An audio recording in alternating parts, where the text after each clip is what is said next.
Hey guys, welcome back to Ollie Talks Airsoft. In today's video, we're talking about cheap gas blowback rifles. Are they worth it? It's a really big question, especially if you're thinking about dropping £500–600 on a gas blowback loadout, moving from AEGs over to GBBR Master Race. We want to have you on board, but we understand that actually the buying cost of gas blowback rifles is prohibitive. So let's talk about it. But before we get started, firstly, quick apology, I'm sorry that I'm a bit stuffy. I've had a terrible cold. First video back. Until I sort myself out, I'll be a bit nasal. Sorry about it. Secondly, I had my first ever super thanks from Metish Meta. I'm so sorry if I'm pronouncing your name wrong, but thank you so much for your super thanks. I didn't really realise it was a proper thing, and then it popped up and I was like, yeah, sweet, nice one. So thank you very much. And just to say to anyone else that wanted to do something like that, all the money does just get funneled back into airsoft stuff. It all funds the channel. Right, without further ado, let's talk about cheap gas blowback rifles. When we're talking about cheap gas blowback rifles, I'm not really talking about submachine guns. You can get like Mach 11s and stuff for like £100 or so. You can get Maruzans and stuff for like about 100 quid. We're not talking about those. Those are submachine guns, and that's kind of a different video. I've just thought about it. That's going to have to be a totally different video. This time we're talking about rifles. So we're talking about M4s, G36s, like anything big. I've got an example right here of what I would call a quintessentially very, very cheap gas blowback rifle. Now, this is the Army Armament version of a G36C. Now, I've always had a bit of a soft spot for a G36. I think they're really cool, but I didn't want to fork out. I think it was about £250 for the WE, and it just comes with the one magazine, as far as I know. This one came in at £150, and it comes with 2 magazines as well. And this is going to be one of the biggest like stumbling blocks when like trying to get into gas blowbacks. Like just the cost of the magazines. You're used to having mags that cost a tenner a pop that you can flick about all over the place. All of a sudden you're running around with like these £50 a pop mags. And to be honest, my first tip for anyone that is thinking about getting a cheap gas blowback rifle such as this, or maybe a Golden Eagle M4 or an S&T M16 or M4 or something, don't buy extra mags. That's my first big tip. So one of the biggest costs with the gas blowback rifle, as everyone knows, is just the cost of buying a load out of mags. If you're thinking about stepping into the gas blowback world, then I would recommend that absolutely get a starter gas blowback rifle. There is nothing wrong with that. And actually a lot of them are really fun. And I do have a couple of other tips, which I'll cover off in this video, obviously. But let's just talk really briefly about this Army Armament G36. Now, this is a direct clone of the WE G36, or the G39, or the 999C, whatever they call it. It's their version. But this one is basically comes in about £100 cheaper with an extra mag. How do they do that? Well, ultimately, the actual construction on this isn't quite as nice. Now, I've felt the WE, and it's quite like solid, thick polymer. It's, you know, it's really nice. This one, not so much. It still feels a bit like polymer rather than plastic, but I have a feeling it is more plastic, really. It's a bit more flexy, a little bit more creaky, not quite as refined. And it's weird saying that because I don't really think of WEs as being particularly refined systems, but actually they put out some absolute stonkers. The WE M14, oh my goodness, I'm in love with that gun. I desperately want one, but that's another video about things that I want. But with something like this, so they do save money on the externals, so it's not going to be quite as well constructed, but a lot of the bigger savings actually come on the inside. You will find things like the hammer may not be made of steel or anything like that. Certainly most of the sears won't be steel. Most of them will be just made of sort of pot metal. Ultimately, it's a clone. And this is another tip. If you're ever looking to get a cheap gas blowback rifle, try and get a clone rather than its own proprietary system. Now, what I mean by this is the first gas blowback rifle that I ever picked up was a G&G gas blowback combat machine. Yeah, I picked it up with 2 mags, and I think those mags are about £40 each. So ended up picking up the gun for about 120, picked up 1 spare mag, and it was my first foray into a full-length gas system. Now, I don't actually have that gun anymore because I kind of shot it to death, but it taught me a really valuable lesson. and that was, if I was to spend more money on a more premium gas blowback rifle, I would actually use it. The G&G system was always shooting hot. It used AEG buckings, like rubbers and stuff, which for using gas, I don't think is particularly the way to go. I think using a thicker VSR spec rubber is better for gas. So again, that's what WE do. They kind of clone a lot of the TM, but again, they make quite a bit of their own stuff. So if you're looking at something like an S&T or a Golden Eagle M4, now they're going to be clones of the Western Arms system. I'd suggest that one of those would be much better to go for than something like a G&G or any other company that have come out with their own special proprietary system, because ultimately with a cheap gas blowback rifle, the sears are going to break, the hammer may break, you may get trigger problems, and ultimately you want to be able to source spare parts for it relatively easily and relatively cheaply. Now if you've got a system that's based off a Western Arms gas blowback M4, those have been around since the early 2000s. They're like 20 years old. There are parts out there, and there are genuinely like experts on that system out there. And this is it. Like, when you buy a cheap gas blowback rifle, it's hard to explain, but it's not just a cheap gas blowback rifle. Like, they're more fun. Like, it doesn't matter that it's cheap. Like, if I'm out in a firefight and I've got my, gas MWS, and someone else is using a gas Golden Eagle or double bell or something like that, I don't care. I'm just like, kudos to you. You're wanting the same thing that I want. We're both living the same dream here, and yeah, you can make the system a bit more efficient and things like that. So another area where they will really save money on things like an S&T or something like that is going to be the quality of the inner barrel. And I would say, if you're going to buy a cheap gas blowback rifle, first off, as I've stated, don't go and buy loads of mags for it. Just have either the 1 or 2 mags that come with the gun and make that do, because ultimately you will find limitations in some of these systems, and you don't want to be ending up throwing money at what you already know to be a cheap and slightly imperfect system, when actually you could go, you know what, I've used this as a learning curve to realise actually I really do like gas blowback rifles. I'm now going to go and research and find something that actually I really want, whether that be a Tokyo Marui, a GHK, a VFC, a KWA, anything that you choose to land on. Like, just make sure that you're happy with it, because ultimately, that is the point that gas blowbacks do become not a money pit, but they can become quite expensive. So for something like this that comes in at £150 with 2 mags, actually you can replace the inner barrel for about £30. You can replace the hop-up rubber for about £5 or £10. So with shipping included, 50 quid, you can actually get this to be quite a good gas blowback rifle. And what I want to say here is, like, cheap does not mean bad. Like, cheap just means, like, yeah, you probably wouldn't, you shouldn't put black gas or CO2 or something like that through a cheap gas blowback rifle. The parts will wear down considerably faster, and they will likely break. Now, as much as you can now go and start replacing those with steel parts, you will find that each time you have to fork out for a new hammer, a new trigger sear or something like that, you're going to have to get shipping on top. And unless you've got a local shop that has these things, it can start to get a bit more expensive. So I would always kind of back off from using high power gas to basically drive one of these systems.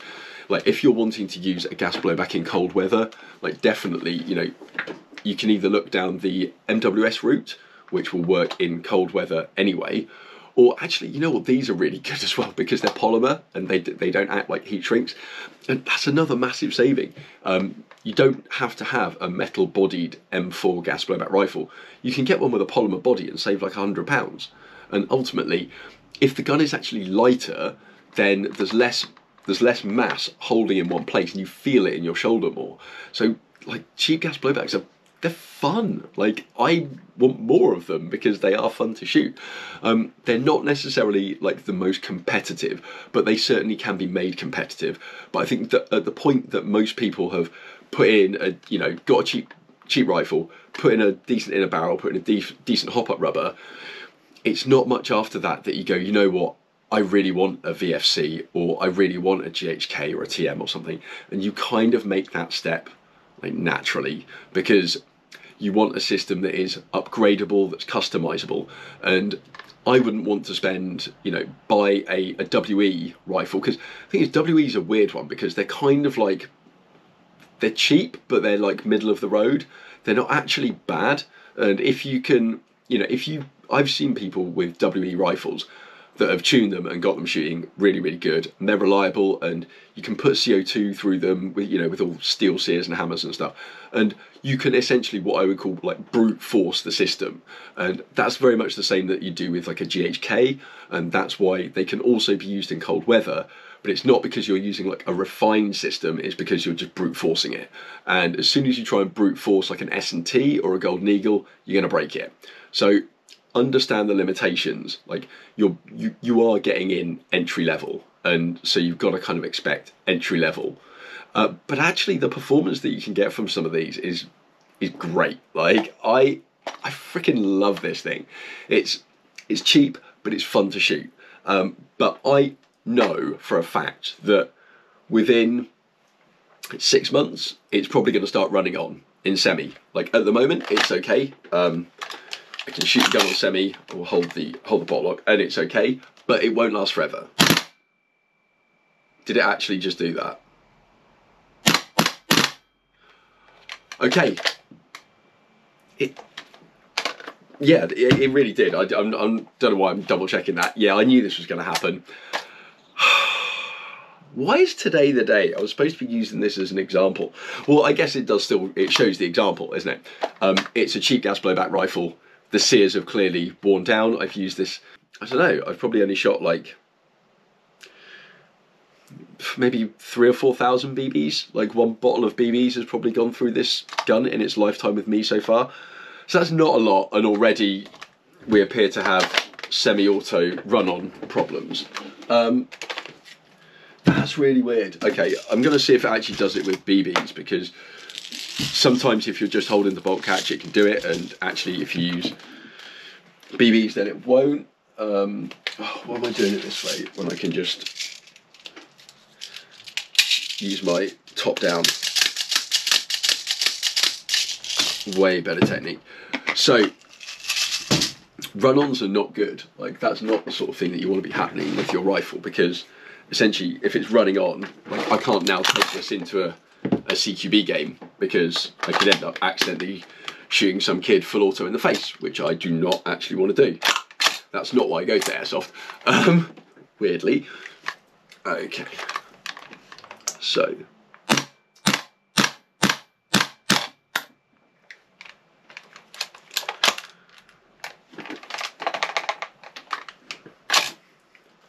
there you go. We cannot be expecting.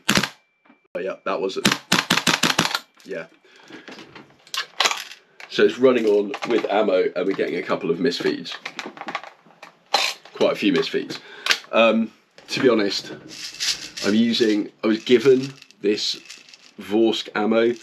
I don't know how impressed. I haven't tested it yet, but I need to obviously do a bit of testing on it. So there you go. Cheap gas blowback rifle, having some issues with it after, you know, 3,000-4,000 rounds. That's not unexpected. You know, I'm not going to now send this back and say, oh, you know, it's broken. I expect that to happen. If I had forked out the extra £100 and got a WE, then, well, ultimately to get the WE and another mag, so to get into the state that I am now, just with a WE gun, would have been like an extra £150 in reality, if you can find one anyway. So for me, yeah, it's still worth it. Now I know that I can go and look up the sears for a WE. I know they're going to drop into this, because I haven't gone for a proprietary system where I would have to, for example, chase G&G down and say, oh, you know, I'm not sure what's broken here, kind of help me out. And you're one of a million customers. They don't really care that much. So I would say always go for something that is like a clone of an already established system. So with me, yeah, went for the G36.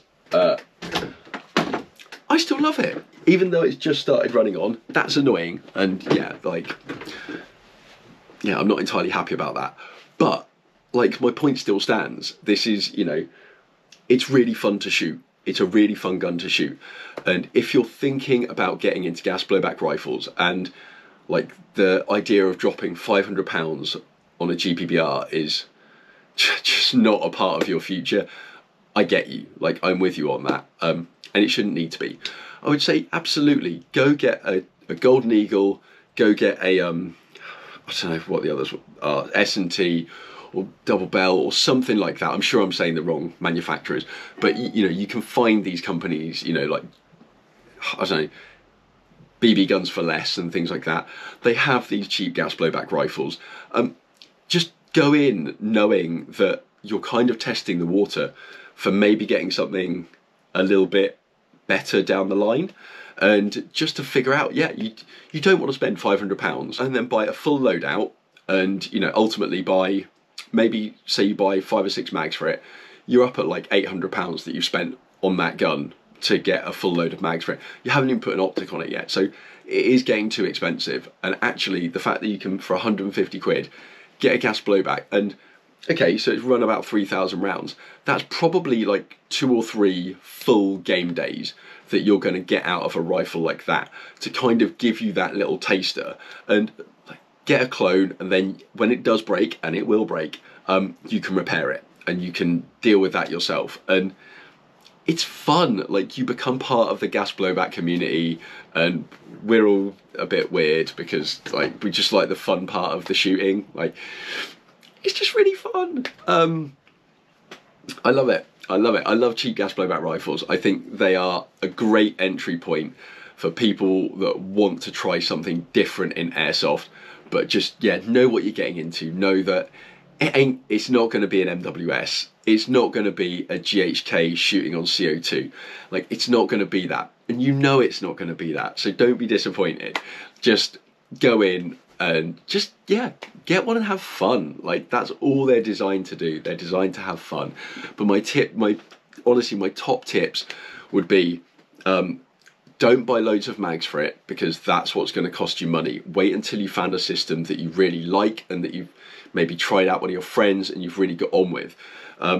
Secondly, don't spend money on upgrading receivers, rails. Like, you know, if you've already got them laying around and you can put them on, fine. But I wouldn't be spending lots of money on, you know, replacing lots of different parts of a gun that you know that actually it may very well be a bit of a stepping stone gun for you. And certainly for me it was. Like, a lot of people want to test the water with gas blowbacks, and I guess there are some horror stories out there about like S&Ts and Golden Eagles and stuff, but just don't run like black gas through them. Don't run really high power gas.